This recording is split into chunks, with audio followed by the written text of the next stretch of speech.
Hello guys, आप सभी लोग कैसे हैं। मैं उम्मीद करता हूँ कि आपकी तैयारी बहुत अच्छी चल रही होगी, क्योंकि आपका एग्ज़ाम पोस्टपोन हुआ है, कैंसिल नहीं हुआ। ये बात आप याद रखिएगा। जैसा कि हम लोगों ने पहले के 3 सेटों में देख लिया है कि हम लोग फिजिक्स के 500 क्वेश्चन का सीरीज चला रहे हैं। वो क्वेश्चन जो बार बार एग्जाम में पूछे जाते हैं, तो मैंने ये सोचा कि जो फिजिक्स के 500 क्वेश्चन उनको मैं चैप्टर वाइज क्लियर कराता जाऊँ। जैसे कि एक में सिर्फ यूनिट करा दूंगा, एक में कब कौन सी खोज किसने की, ये सब चीज़ें मैं करा देता हूँ। ठीक है, तो आइए हम लोग का पार्ट 4 आ रहा है, तो इसको आप बहुत ही सीरियस से करेंगे। मैं चाहूँगा कि इसके आप नोट्स बनाते जाएं। ठीक है, तो चलिए शुरू करते हैं। जैसा कि आप देख रहे हैं, पहला क्वेश्चन बोल रहा है कि हाइड्रोजन बम किस पर आधारित है। तो सबसे पहले आपको हाइड्रोजन बम के बारे में मालूम होना चाहिए। तो हाइड्रोजन बम आधारित है नाभिकीय संलयन पर, और इसकी खोज किसने की थी और ये कब बनाया गया था, ये भी आपको मालूम होना चाहिए। हाइड्रोजन बम बनाया गया था 1952 में, और इसकी खोज किसने की थी, इसकी खोज की थी एडवर्ड टेलर ने। ठीक है, ये भी आपको मालूम होना चाहिए। ठीक है, चलिए हम लोग नेक्स्ट क्वेश्चन देखते हैं।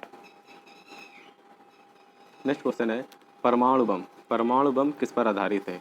परमाणु बम आधारित है नाभिकीय संलयन पर, और ये परमाणु बम कब बनाया गया था। परमाणु बम बनाया गया था 1945 को। और परमाणु बम किसने बनाया था, वो बनाया था ऑटो हॉर्न ने बनाया था। ठीक है, तो चलिए हम लोग क्वेश्चन नंबर 3 देखते हैं। क्वेश्चन नंबर 3 है रडार के आविष्कारक कौन थे। जो रडार है उसका आविष्कार किसने किया था। तो रडार का आविष्कार किया था एडवर्ड टेलर ने। ठीक है, इसको भी आप देख याद रखेंगे। क्वेश्चन नंबर 4 देखेंगे।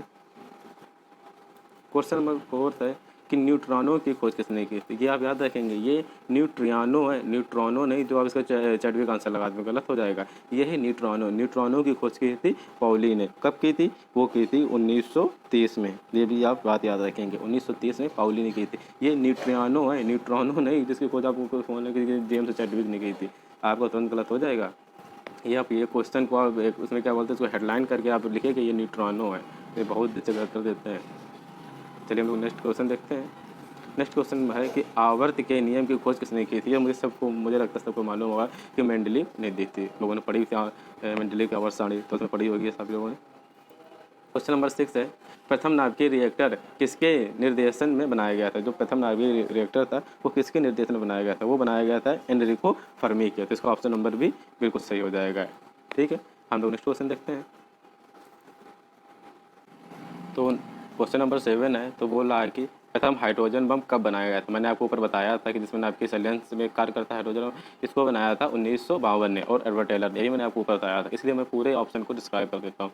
जैसे जितने भी पॉइंट बनते हैं इस क्वेश्चन से, मैं नहीं बोल रहा हूँ कि डिक्टो आपको एग्जाम में यही क्वेश्चन मिलेगा। शायद आपको कुछ लैंग्वेज ऊपर नीचे मिल सकता है, तभी मैं आपको उसके बारे में जितनी चीज़ें जो होती हैं पूरी डिस्कस करने की कोशिश करता हूँ। ठीक है, तो नेक्स्ट क्वेश्चन है कि प्रोटॉन किस प्रकार का कण है। तो प्रोटॉन है धनावेश युक्त। प्रोटॉन धनावेश युक्त होता है, और जो इलेक्ट्रॉन होता है वो होता है नेगेटिव, और जो न्यूट्रॉन होता है वो होता है आवेशहीन। उस पर ना तो प्लस होता है ना ही माइनस होता है। ये आप याद रखेंगे। क्वेश्चन नंबर 9 है न्यूट्रॉन किस प्रकार का फ्यूज है। अभी मैंने को बताया था कि न्यूट्रॉन पर किस प्रकार का आवेश होता है या फिर किस प्रकार का कण होता है। न्यूट्रॉन होता है ऋणावेश युक्त। ठीक है, हम लोग क्वेश्चन नंबर नेक्स्ट देखेंगे।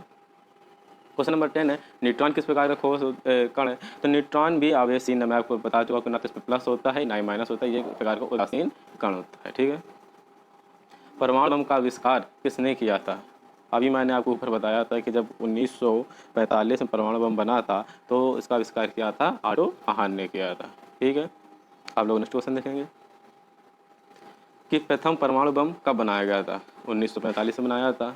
देखिए सब आपको मैंने एक बार में सब बता दिया, तो 5-6 क्वेश्चन उसी टाइप के सारे मैंने रखे इसलिए कि आपको रिवाइज हो जाए इसलिए। ठीक है, अब ये नेक्स्ट क्वेश्चन है। क्वेश्चन नंबर 13 है कि इलेक्ट्रॉन की खोज किसने की थी। तो इलेक्ट्रॉन की खोज की थी जे थॉमसन ने की थी। ठीक है, अब नेक्स्ट क्वेश्चन देखेंगे। नेक्स्ट क्वेश्चन है प्रोटॉन की खोज किसने की थी। तो प्रोटॉन की खोज की थी रदरफोर्ड ने की थी। ठीक है, अगर आपको वीडियो अच्छी लग रही हो तो इसको लाइक और सब्सक्राइब चैनल करना ना भूलें, क्योंकि हम 500 क्वेश्चन की फिजिक्स की इंपॉर्टेंट क्वेश्चन सीरीज चला रहे हैं। अगर आपने सब्सक्राइब नहीं किया तो आपको उसका क्या बोलते हैं नोटिफिकेशन नहीं मिलेगा, तो आप इस वीडियो को मिस कर देंगे। तो आपको मैं ये कहता हूँ कि आपको बहुत नुकसान हो जाएगा। बस आप लोगों से मन लगा के पढ़ते रहिए। ठीक है, क्वेश्चन नंबर 15 है कि प्रोटॉन की खोज किसने की थी, सॉरी न्यूट्रॉन की खोज किसने की थी, तो न्यूट्रॉन की खोज की थी जेम्स चैडविक ने। और न्यूट्रॉनों की खोज किसने की थी, न्यूट्रॉनों की खोज की थी पॉलिन, और 1930 में उन्होंने इसको खोज की थी। वैसे 1930 को इंपॉर्टेंट नहीं, बस ये खोज इंपॉर्टेंट है कि पॉलिन ने उसकी खोज की थी। अब ये इंपॉर्टेंट क्वेश्चन है कि जो पोलियो जो टीका है उसकी खोज किसने की थी। पोलियो की टीके की खोज की थी जॉन इस साल की ने की थी। इसका ऑप्शन नंबर भी बिल्कुल सही हो जाएगा। क्वेश्चन नंबर 17 देखेंगे। 17 बोला है कि डायनामाइट के आविष्कारक कौन थे। ये काफ़ी इंपॉर्टेंट क्वेश्चन है। जो डायनामाइट का आविष्कारक है ऑप्शन ए एल्फ्रेड नोबेल है। ठीक है, क्वेश्चन नंबर नेक्स्ट देखेंगे। क्वेश्चन नंबर नेक्स्ट है पॉजिट्रॉन की खोज किसने की थी। पॉजिट्रॉन की खोज की थी एडरसन ने। तो इसका ऑप्शन नंबर भी बिल्कुल सही हो जाएगा। ठीक है, नेक्स्ट क्वेश्चन देखेंगे। नेक्स्ट क्वेश्चन है निम्नलिखित में से किसकी वेदन क्षमता सबसे अधिक होती है। तो वेदन क्षमता सबसे अधिक होती है गामा की। इसका ऑप्शन नंबर ही बिल्कुल सही होता है। जो गामा किरणें होती है उनकी वेदन क्षमता सबसे अधिक होती है। ठीक है, हम लोग नेक्स्ट क्वेश्चन देखेंगे। नेक्स्ट क्वेश्चन है टेलीफोन टेलीफोन का आविष्कार किसने किया था। तो टेलीफोन का आविष्कार किया था ग्राहम बेल ने। टेलीफोन में क्या बजता है, बेल। बेल आती है रिटोन, तो उससे आप इसको याद कर सकते हैं। ठीक है, हम लोग नेक्स्ट क्वेश्चन देखेंगे। क्वेश्चन नंबर 21 है सोलर सिस्टम को किसने खोजा था। जो सोलर सिस्टम है उसकी खोज किसने की थी। तो इसका ऑप्शन नंबर ए बिल्कुल सही हो जाएगा, कॉपर निकस ने की थी। ये अब अंडरलाइन में जाएगी, ये जो कंप्यूटर में जो होता है क्या जो नहीं वो सही कर देता है, अपने मन से बोलता है इसमें गलत लिखा तो आप अपने मन से लाइन कर, इन लाइनों पे आप अपने मन पे मत जाइएगा। ठीक है, तो आप समझ लीजिए इसमें ब्लू लाइन है तो इसका ऑप्शन नंबर डी बिल्कुल सही हो जाएगा। ऐसा कुछ नहीं है, मैं आपको एक एक डिस्कस कर रहा हूँ क्वेश्चन। ठीक है, क्वेश्चन नंबर 22 है कि नाभिकीय विखंडन में ट्रिगर क्या होता है। तो नाभिकीय विखंडन में न्यूट्रॉन ट्रिगर होता है। ठीक है, इसका परमाणु बम में एक तरीके से, सॉरी परमाणु बम में ही जो न्यूट्रॉन होता है वो इंपॉर्टेंट होता है। क्वांटम सिद्धांत किसने दिया था। तो क्वांटम का सिद्धांत तक किसने दिया था, क्वांटम सिद्धांत दिया था मैक्स प्लांक ने। ठीक है, इसका ऑप्शन नंबर भी बिल्कुल सही हो जाएगा।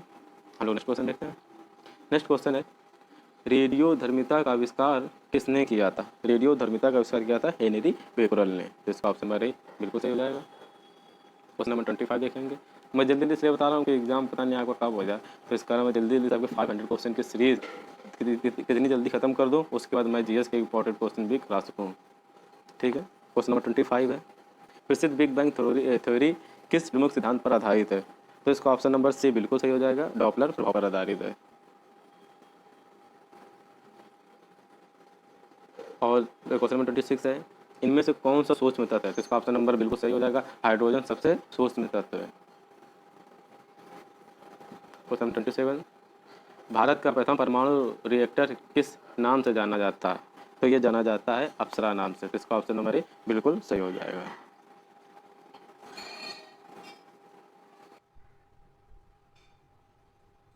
नेक्स्ट क्वेश्चन देखते हैं। नेक्स्ट क्वेश्चन है इलेक्ट्रॉन के आवेश का निर्धारण किसने किया था। जो इलेक्ट्रॉन था उसके आवेश का निर्धारण किसने किया था। इसका निर्धारण किया था मिल्टन ने। ठीक है, ये आपने सोचा कि इलेक्ट्रॉन को थॉमसन ने की थी, तो उन्होंने इसका आवेश का निर्धारण किया था, ये गलत है। इसका आवेश किया था ऑप्शन नंबर डी मिल्टन ने किया था। ठीक है, ये आप इसको याद रखेंगे। हम लोग नेक्स्ट क्वेश्चन देखेंगे। क्वेश्चन नंबर 29 है परमाणु में अव्यवस्थित सबसे हल्का कण कौन सा है। ठीक है, तो परमाणु में है इलेक्ट्रॉन, सबसे हल्का कण होता है। ठीक है, नेक्स्ट क्वेश्चन देखेंगे। क्वेश्चन नंबर 30 लकड़ी की आयु का पता करने में सहायक होता है। तो कार्बन 14। ठीक, कुछ लोग इसमें यूरेनियम भी लगा देते हैं, मगर वो भाई गलत है। यूरेनियम डेटिंग से पृथ्वी की आयु का आकलन किया जाता है, लकड़ी की नहीं। ठीक है, क्वेश्चन नंबर 31 है पॉजिट्रॉन किसका प्रतिकरण है। जो पॉजिट्रॉन है वो किसका एंटी पार्टिकल है। ठीक है, इसका 31 का हो जाएगा ऑप्शन नंबर ए बिल्कुल सही, इलेक्ट्रॉन का। अब क्वेश्चन नंबर 32 देखेंगे। क्वेश्चन नंबर 32 है, मैं आपको बता चुका हूँ पृथ्वी की आयु का आकलन किससे किया जाता है, यूरेनियम डेटिंग से। ठीक है,